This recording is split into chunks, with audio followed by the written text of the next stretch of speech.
Ladies and gentlemen, Dave Tregathon with Mount Hood Meadows. He's been at the helm of Mount Hood Meadows marketing for the past 20 seasons and has attended most of these weather conferences during that time frame. A native of Minnesota, Dave pursued a career in broadcasting with a morning DJ. I didn't know you were a morning DJ. He was morning DJ, promotions manager, and sports play-by-play announcer at radio stations in Nebraska and Colorado. He was news director at stations owned by former President Gerald Ford in Durango, Colorado. Impressive, I did not know that.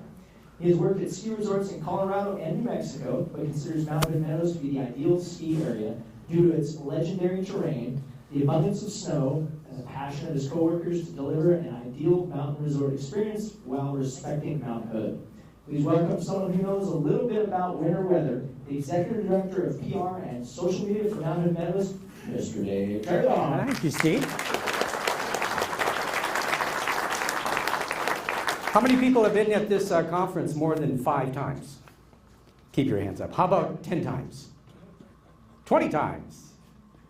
Wow. This is my 20th appearance at this conference. But usually I'm over there to find out what's going to happen with the weather, and every year we can find something good that's going to happen with the weather up at Mount Hood Meadows. So, you know where this was? Do you know when this was? Jeff, you here? Audio's going to cut now on ice. Okay. Might have to yell loud. This was up at Mount Hood Meadows, October 15th. So we've had our first official snowfall, although not a lot of accumulation yet. So a big part of what I do is get people excited about our snow. And we're so fortunate to have a lot of snow. We do take a look very closely at the forecasts, even though, as Rod Hill mentioned, you know, there's a lot of variation of what the forecast says and what actually comes out of it. So this is what the old Farmer's Almanac weather map looks like. And quite frankly, it's a little too mild and dry for me up in the Northwest. So I'm going to go with the new Farmer's Almanac because those guys are a lot younger. They're using a lot more technology. And now it's chilly and normal precipitation up here in the Northwest, and I kind of like that. But then I'll go to this one. It's the Nation's Online project, and they say slightly warmer than normal precipitation, slightly above normal snowfall, and I like that. But if we really don't know, then I'm going to go with the 2010-11 forecast, where it indicates that it's going to be our winter's worst cold and snow up here in the Northwest. That's the one I'm going to go on for this season. So there's my prediction. And if that doesn't work, and if it's not an exact science, you know, we try to figure it out this way. We have a vessel that's out in Astoria. We launch it out there every single day. This is the SS Meadows. We have a crack snow forecasting crew. We launch the weather balloons, and then it brings it back into our headquarters up at Mount Hood Meadows. You've probably seen this equipment if you got the inside tour. This is all part of Doppler 8001, and right there you can see it. It's the Doppler. It looks a lot like a golf ball, but we've got that set up there too. And they're saying that it should be a really, really, really good forecast. We give it to our forecasters, who then interpret the weather, and then they come up with what we consider to be a great forecast for this winter. And if all of that fails, then we go to a different type of science, and we consulted the Ouija board, and guess what? It's going to be a great winter at Mount Hood Meadows. So thanks for all the science. We really don't get that much into forecasting. We go to our website, skihood.com, and here's links to all kinds of different places, to radar, to the NOAA forecast, to Rod Hill's forecast, to Tamara's forecast. There's a lot of great forecasting in the gorge. We have our grooming report, the 24-hour telemetry. We have a lot of data on the website. You look at it and you figure it out. But we also have some indicators. And right now, I really think this is a great indicator. You know, you recognize this little creature, don't you? You know what that is out there? Yeah. Well, this was taken, this is in normal years. But I went up yesterday, and guess what? They're getting ready for a cold winter. So we expect colder, a lot of precipitation. You know, they have the right, they're equipping themselves. Someone said, is that on upside down? And I said, really, it's only for them to know. So what is going to happen this year? We really don't know. But here's snow accumulations, season-long snow accumulations for the entire country over the last 4 years, splitting up into different regions and different zones. Of course, Pacific Northwest, I haven't shown you yet, but in the Northeast, they're getting 180 inches of snow annually. That's their annual snowfall. This last year is 145. Look at the Southeast. They do a lot of snowmaking down there. Midwest. You get into the Rocky Mountains and you finally get up to some averages that are approaching 300 inches for the entire season. And then you get into the Pacific Southwest. They had one enormous year, and then it tailed off with kind of what's been a drought in the Southwest for the last seasons. Where do you think the Pacific Northwest shows up on this? Let's see. Where do you think the Pacific... Oh, there it is. Drum roll. Yay! So the one thing that seems to be guaranteed is if there's got to be a good snowpack, it's probably going to be in the Northwest and up on Mount Hood, which explains my longevity. Been doing this for 20 years. Now, 509 inches, 526, 525, even last year, which was supposed to be a pretty bad year, we had 351 inches annual snow over the course of the season.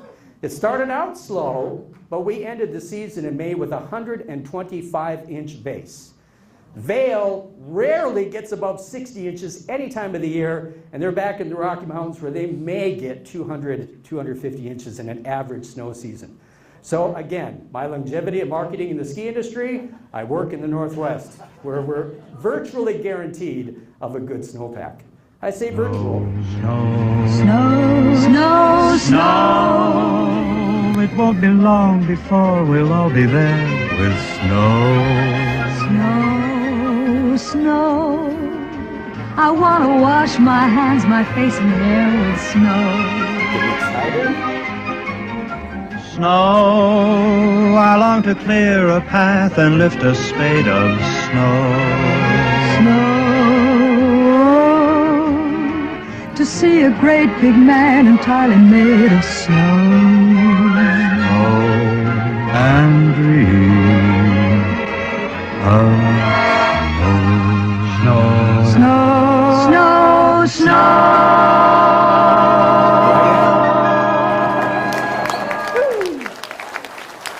So, you know what's amazing about this video?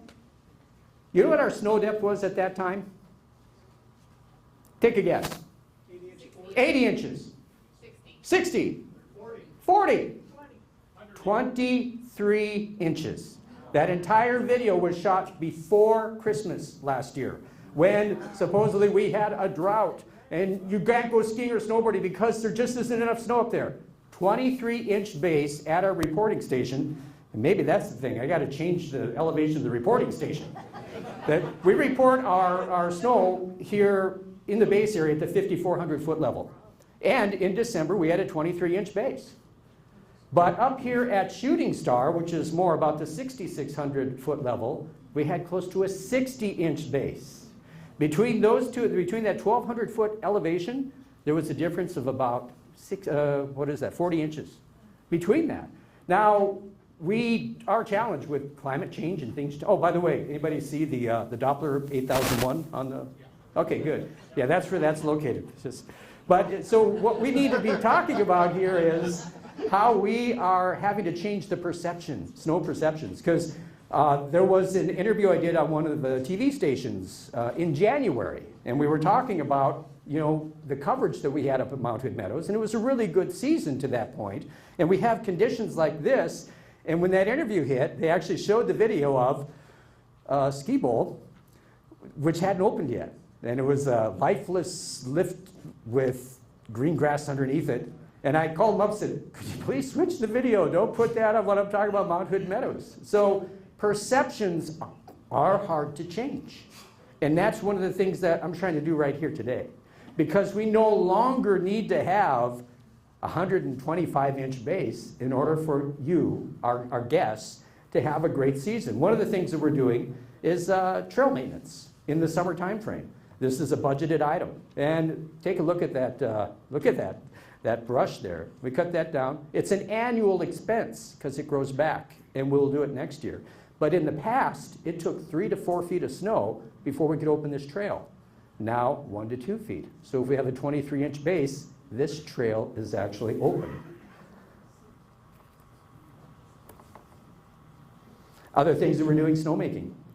You know, we have the ability to cover a football field of snow with or a football-sized area with 1 foot of snow in a good night of snowmaking.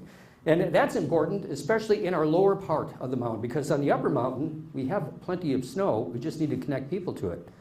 And we do rely on general overnight delivery of our conditions. That's first and foremost, okay?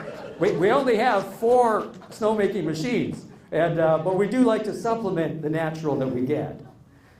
We do rely on snow grooming technology. These machines have become so advanced that they actually have equipment on the back of it that melts the snow and then lays it down so that it has a really good texture to it. And this is actually the conditions that we had up at Mount Hood Meadows before Christmas.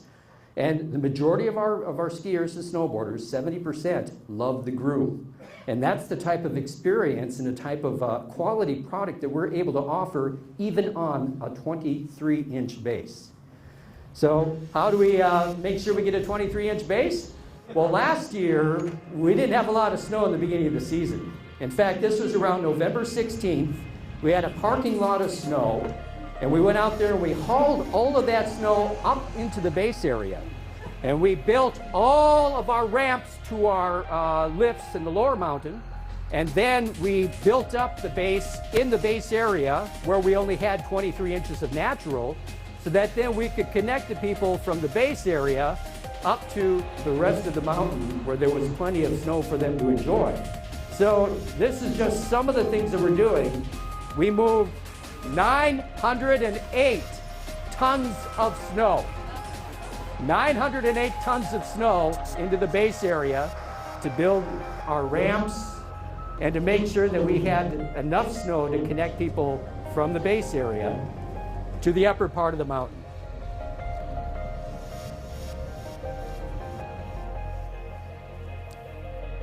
This last part is important. Because regardless of what we do with our technologies, we are totally dependent on what nature will bring. And I love the forecasts that we get. Been doing it for 20 years. And I love the excitement that we have at this time of the mountain. But we do need to change some of the perceptions. A 24-inch base at Mount Hood Meadows can get you a great season of snow, or at least early season. And then thankfully the weather changed last year, and we ended up just 5% under our normal snowfall at Mount Hood Meadows last year, even with the late start. So thank you for this opportunity to talk to you. We hope that you can get up to the mountain soon. Thank